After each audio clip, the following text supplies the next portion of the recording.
के रूप में, एक सुसज्जित और एक सुंदर नगर पंचायत के रूप में अपनी पहचान बनाए। एक क्वेश्चन मेरा और था कि आपको जनता वोट क्यों करे, इस बार जनता वोट क्यों करे आपको? देखिए, मैं पुनः उसी बिंदु पे आता हूँ, जो नए प्रत्याशी आते हैं उनके विषय में जनता नहीं जानती, क्योंकि नगर है, व्यक्तिगत रूप से हर व्यक्ति को जानता है और हम वादों पे भरोसा नहीं रखते। हमारी शुरू से सोच रही कि काम करके जनता का दिल जीतो।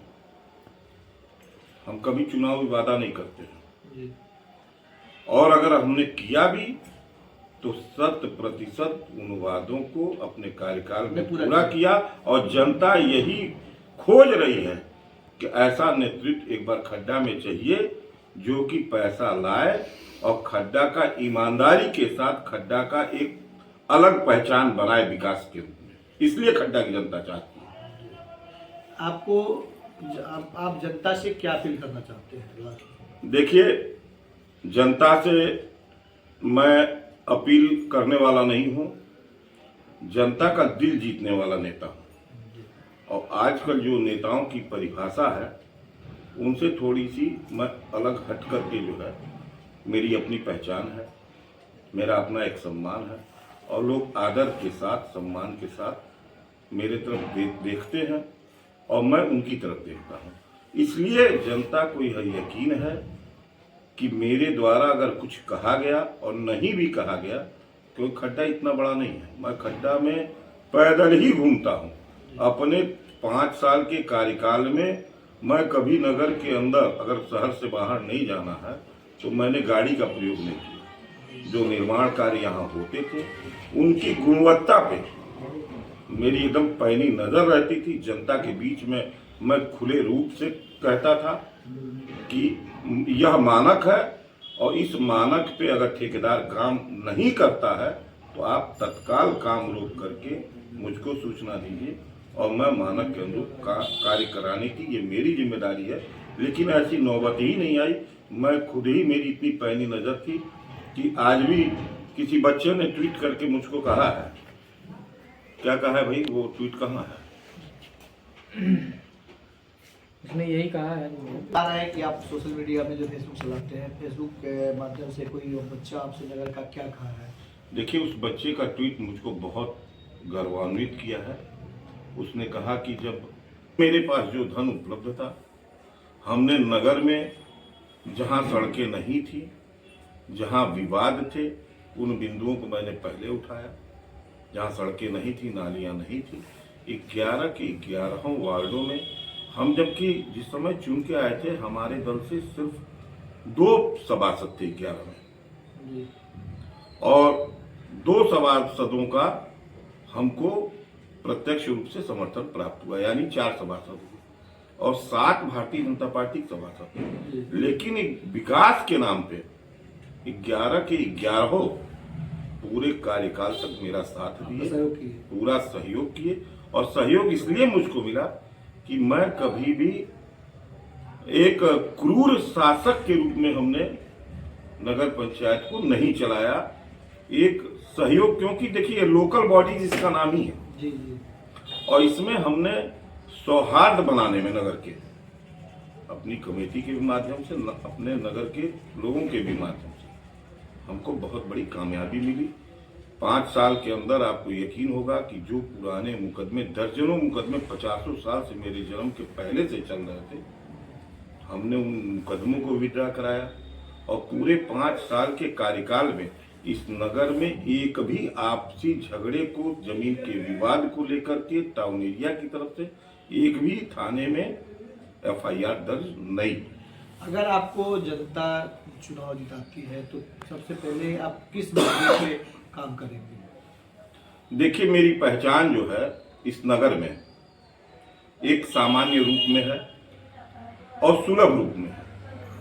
यहाँ का एक एक बच्चा जानता है कि आधी रात को भी बड़े प्रेम से लोग, जो है, उस समय बच्चे हमको राजू भैया कहते थे, बड़े लोग कोई राजू बाबू कहता था, कोई राजू राजमिया कहता था। तो इस शब्द में जो एक अपनापन मिलता था, इससे बड़ा हमारा आत्मबल मजबूत होता था कि लोग ये इतना प्यार हमको दे रहे हैं। मेरा भी अपना एक दायित्व, एक धर्म है। हमने अपनी एक नई सोच से हमने नगर का विकास किया। रही बात कि आगे हमें क्या करना है और नगर के लोगों को मुझसे क्या अपेक्षाएं हैं। देखिए, नगर के लोगों को आज का जो परिवेश चल रहा है, आपने नगर के भ्रमण के दौरान, अपने सर्वे के दौरान देखा होगा, आपको बहुत सारी बातें जानकारी भी हुई होंगी कि इस उम्मीद के साथ मेरे तरफ लोग देख रहे हैं इस नगर के कि अगर हमने इस बार राजकुमार डालमिया को मौका दिया, चार्ज लिया, उस समय आप यकीन नहीं मानेंगे कि मुझको बैठने के लिए टूटी कुर्सी, टूटी चेयर मिली थी जिस पे पटरा ठोका हुआ था। अच्छा। एक सही चेयर भी टाउन एरिया के अंदर नहीं था।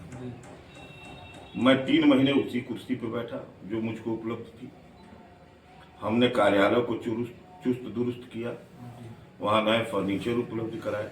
कम से कम एक सदन है नगर का, सम्मानित नागरिक भी आते हैं, सभासद बंधु भी हैं, अधिकारी भी आते हैं, तो कम से कम एक अच्छी व्यवस्था उनको मिले। दूसरी समस्या बहुत बड़ी थी, 28 महीने का कर्मचारियों का वेतन। और उस समय हमारे कार्यकाल में मुश्किल से 2000 के आसपास 1800-1600 यही कर्मचारियों का वेतन था। उसी पैसे से वो अपने परिवार का भरण पोषण करते थे। और 28 महीने का जिस कर्मचारी का तनख्वाह न मिले, वेतन न मिले, उनका परिवार कैसे चले। बाजार से कर्जा लेकर के 10-10 रुपये, 5-5 रुपये ब्याज पे पैसा लेकर के वो अपना जो है परिवार चलाते थे। बड़ा अंदर से कष्ट होता था इस बात को लेकर। मैंने प्रयास किया, कमेटी का भी सहयोग मिला और इस नगर का भी सहयोग मिला। मैंने बहुत शीघ्र ही 2800 महीने का कर्मचारियों का एक मुश्त वेतन देने में मुझको कामयाबी मिली। कर्मचारी भी खुश। अब कर्मचारी, जब समय से कर्मचारियों को वेतन मिलने लगा तो उस समय मेरे कार्यकाल में मात्र 8 सफाई कर्मचारी थे।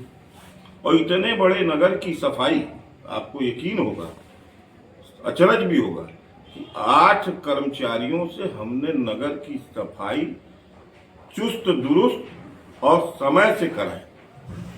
यहाँ कोई इलेक्ट्रॉनिक साधन नहीं थे, आजकल तो ट्रैक्टर, टाली, तमाम साधन हो गए। उस समय मैं जैसे ईद, बकरीद, होली, दिवाली, दशहरा, जो भी पर्व पड़ते हैं, हम बैलगाड़ी लगा करके पूरा निष्पादन करते थे। अब हमारे सामने बहुत बड़ी चुनौती थी विकास की। हमने उस समय उत्तर प्रदेश सरकार के गवर्नर माननीय मोतीलाल वोरा जी थे, मैं उनसे मिला, हमने अपनी समस्या रखी और उनकी बहुत बड़ी कृपा रही कि इस नगर पंचायत को एक मुश्त 30 लाख रुपए उन्होंने आवंटित किया। लेकिन भाई, आप जानते हैं आज का परिवेश है, प्रतिद्वंदिता हर जगह है। हम चूंकि समाजवादी पार्टी से थे और सरकार जो है